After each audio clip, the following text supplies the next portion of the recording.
All right, so what's the most difficult part of your life, do you reckon? For me, sometimes it's actually dealing with the people that you have to deal with every day, whether you like it or not, and getting past them to get the job done can be really hard.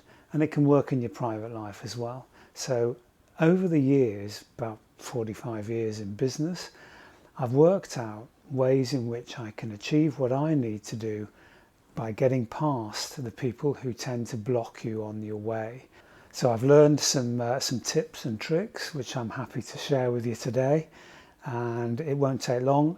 So at the end of the video I'm going to explain how my thinking completely changed when I read a bit of analysis about how to deal with these things, and it was a light bulb moment for me, and I thoroughly recommend it. But we'll get onto that after we've done the tips that I said I would give you at the beginning.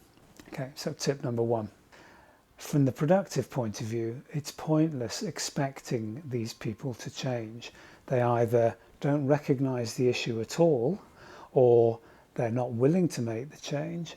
If you think they're oblivious to the sort of impact that they have, you can maybe drop it into a conversation lightly with them, but to expect them to actually change their behaviour as a result, frankly, is an unproductive waste of time in my experience.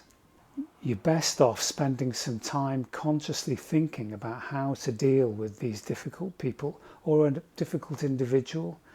It's better to spend time thinking about it and work out the best way of achieving what you need to do. Don't just brush it under the carpet and wait until the next disaster. So that's my number two.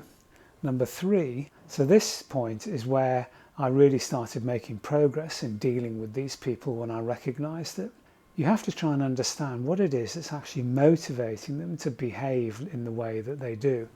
For example, a while ago I was dealing with a guy who was incredibly aggressive and difficult to deal with, at the same time as not being very good at his job at all. It made life a series of conflicts which I wasn't comfortable with. Now, I thought about it and I thought, well, why is it that he is the way he is? And I recognised that in fact he knew that in fact he wasn't doing a great job in his work, and in fact he was basically just frightened and defensive and thought he might be about to lose his job.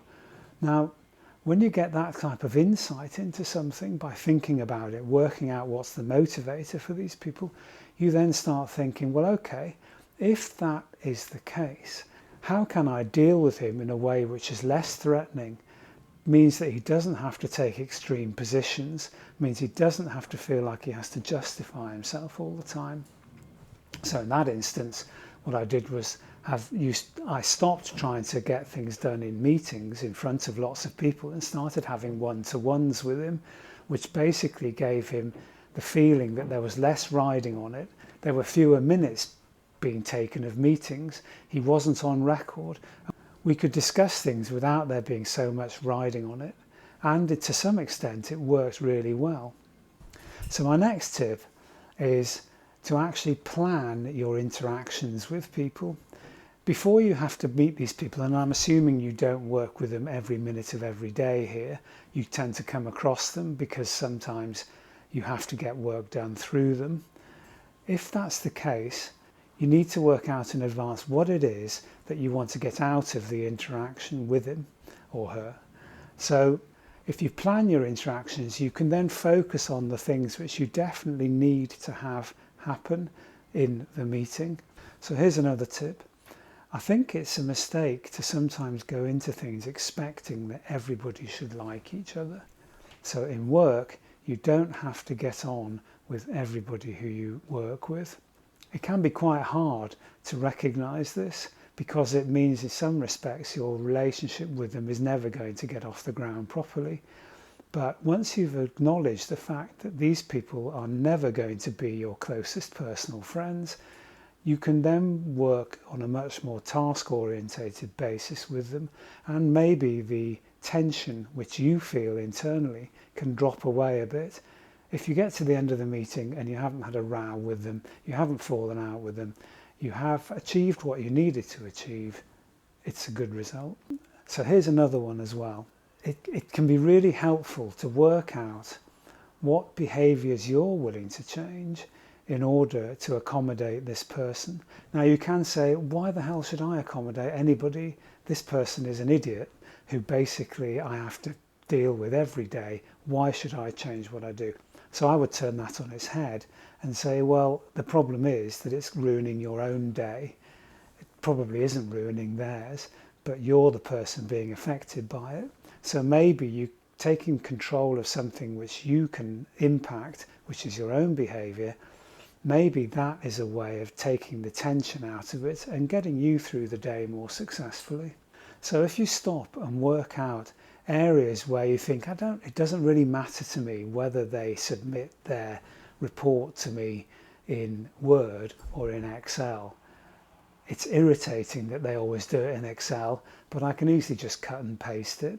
So maybe in order to get through the day, I shouldn't really die on the hill of getting it submitted in Word. I can live with it in Excel, and it means I don't have to have that row with them every day about it. So those are a few things to think about. At the beginning of the video, I mentioned a piece of thinking which I think is an absolute game changer in terms of our interactions with people. And it's based around something called transactional analysis. And this book is a great introduction to it. It's by Thomas Harris, and it's called I'm OK, You're OK. Now, the idea of transactional analysis is that we have some behaviours which are kind of ingrained at a very early stage within us, and they are effectively our behaviour as a child and our behaviour as a parent. Those are the sort of fundamentals. Now we default in times of pressure. The idea is that we can see that sometimes we default into one or other of these behaviours, and neither of them is actually optimal. If you can move your relationship into a position where you're feeling like two adults, it can make an absolutely huge impact on how you deal with people. Anyway, I will do another video on this, but I thoroughly recommend transactional analysis and this book, I'm OK, You're OK. Okay, that's a quick canter through what I tend to do when I'm dealing with difficult individuals, especially at work, but this can be applicable as well into all elements of your life. That person in the gym who acts as if it's their personal territory and you can never get on the machine. How do you deal with them? That type of thing falls into this as well. So I hope you found that useful, and there are more videos coming along very soon.